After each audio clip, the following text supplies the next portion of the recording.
Well, I noticed a lot of new faces this evening, and I'm so glad you all came. And I want you to know that this is a safe place to share. So if you want to tell us your story, there'll be no judgment. Hello, my name's Charlie, and as you know, I have a problem. I'm addicted to automobiles. And this is the latest addition to our fleet of once great luxury cars, now affordable, fun transportation. So a few months ago, Papa saw this car for sale, and we went and looked at it. This was supposed to be a 2005 Jaguar S Type R. And if you guys know what an S Type R is, that is the big V8, crazy power, fun sports car. So I was super stoked, needless to say. But we got there, and the lady who was selling it, we can't really tell if she knew or if she just had no idea, but either way, this was clearly not an S Type R. However, this thing was so beautiful that we had to buy it.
This is a 2005 Jaguar S Type 3-liter V6 engine. Full disclosure, I've always really liked Jaguars, especially this S Type. I actually worked for a Ford dealership in 2005 when these came out, and my wife and I love these cars and would love to have had one, but wasn't in the cards. We couldn't afford one at that point.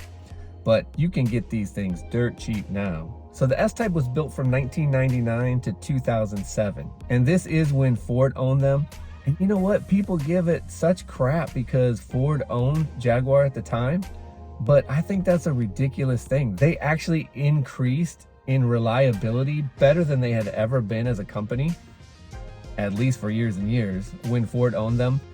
I don't know. I guess if you're a purist, you don't like to see a company like Ford owning a luxury automobile, but me personally, I was stoked about it. And even though they don't own them now, I think Ford set them on the right track, and now Jaguar has a much better reputation than they had pre-Ford, for sure. So this new S Type came around in 1999. It was actually a callback to the OG S Types. They were made from 1963 to 1968.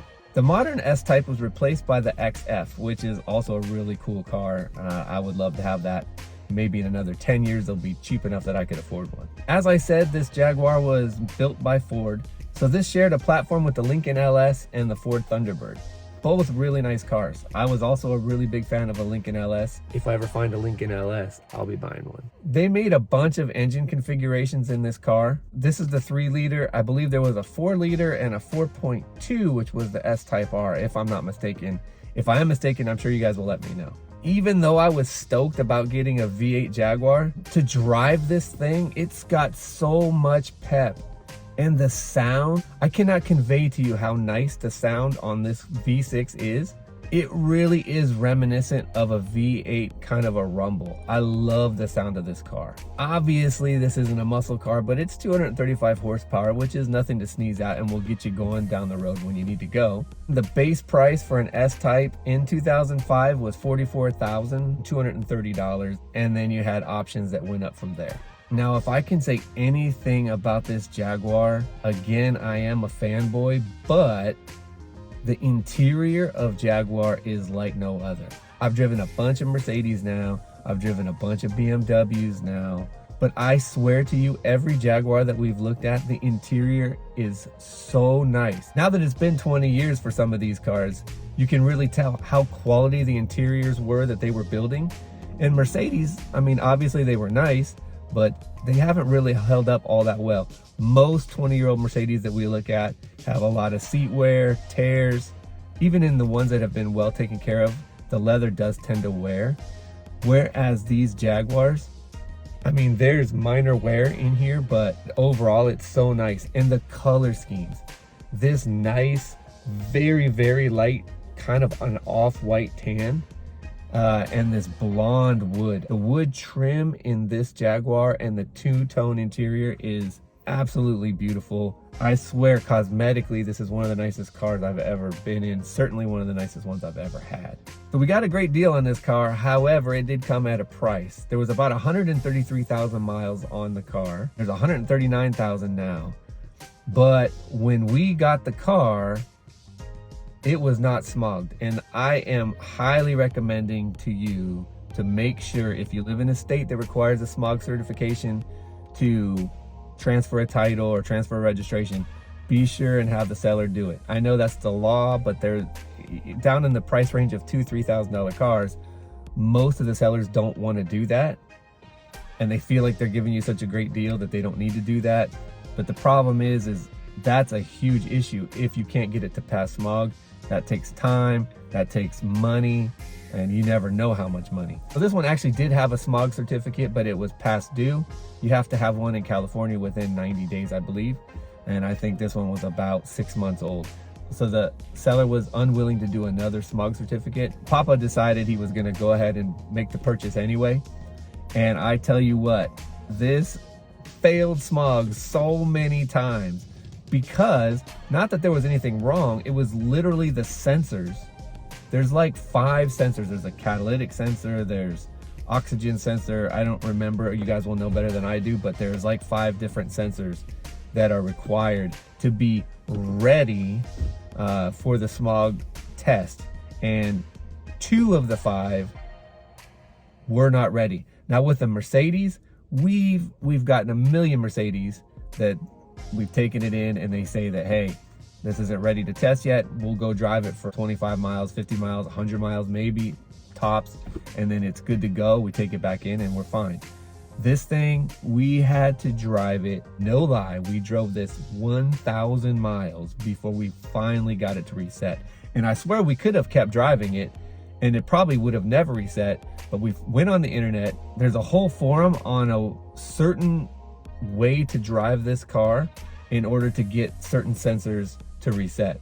And one of them was we had to accelerate to 30 miles an hour and then let off the gas and just coast all the way down to a stop and then do it again. And you know, I live here in Los Angeles. There's not too many places to do that, so it took us a while to find a road that we were able to pull something like that off. But once we did, the computer reset like literally within like 15-20 minutes of that kind of driving. So we wasted a month of driving all over Southern California sightseeing when we could have just looked it up on the internet, and we would have found out that Jaguars are a little tricky, and there's certain exercises you can take the vehicle through. So definitely look into that if that's a problem that you're having with a Jaguar, especially from these years, because I've read online that that is a huge deal. As far as what we've done to this car, we had to put, unfortunately, about $1,000 into the suspension. We knew there was a little bit of a clunkiness when we would hit bumps. On the freeway, it still had a nice soft ride, but when you hit on a side road, if you hit like a pothole or something like that, it sounded like your liver was gonna fall out onto the ground. We took it in and the suspension was in bad shape. I mean, this is a nice car and the inside was well taken care of. The outside cosmetically is pretty good, but whoever had this car did not do regular maintenance with the suspension. So we were lucky enough to find a fantastic mechanic who, and this is a great suggestion, if you can find a mechanic that will allow you to buy the parts yourself and then you're just paying him labor, that is a great way to save money. Most mechanics won't do that because they like to mark up the parts, and more power to them if they can do that. That's great. But if you can find a mechanic that is willing to do the work with your parts, that'll save you some definite money. So we found a guy, we bought all the parts, he put them on. This thing runs much, much better. Believe it or not, my wife, she doesn't like driving these experiments that we keep buying. And for some reason, she will drive this thing all over. She'll drive it to work, and she'll drive it home, and she'll drive it to the store and the mall. She loves this car. It's going to be kind of hard to pry it out of her fingers when we're about to sell it. Come and pry it from my cold, dead hands. As far as anything else we've done to this car, Papa's refreshed the paint on some of the Jaguar symbols. He likes to do that stuff. There's a custom Jaguar badging on the engine that's not normally supposed to be there. We bought little things like little end caps. We've got the courtesy lighting that says Jaguar down by your feet onto the ground so you don't step in a pothole and hurt yourself. We tinted the windows. That looks fantastic on this car, the silver and the black. And then the one thing that we did that I'm so pleased with, it was like a less than $20 customization, but we spray tinted the lenses, the side marker lenses, and it looks so good. I mean, you can get carried away with that stuff, and I get it, but on a silver car with just black lenses on the side markers, the black tinted windows, this thing looks really good. This also has the premium wheels. They are Jaguar wheels, but they were the premium step-up wheels, and I think they look fantastic. If I were going to keep this car, I would get spacers so we could widen the stance just a little bit, and I think this car would look perfect. It's a beautiful car. Such a joy to drive. It's been great to have, but we're ready to move on to the next one. Why? Because we're gluttons. We're gluttons for punishment. We put all the money into this one. We're going to sell it. We're not going to make any money. We're going to hopefully get the money back that we put into it, but I got to enjoy driving one of my dream cars, a 2005 Jaguar S Type, and I've enjoyed it. So anyways, thank you for watching. Make sure and subscribe. Click the bell so you're reminded of new content when it comes out, and I'll see you on the next one.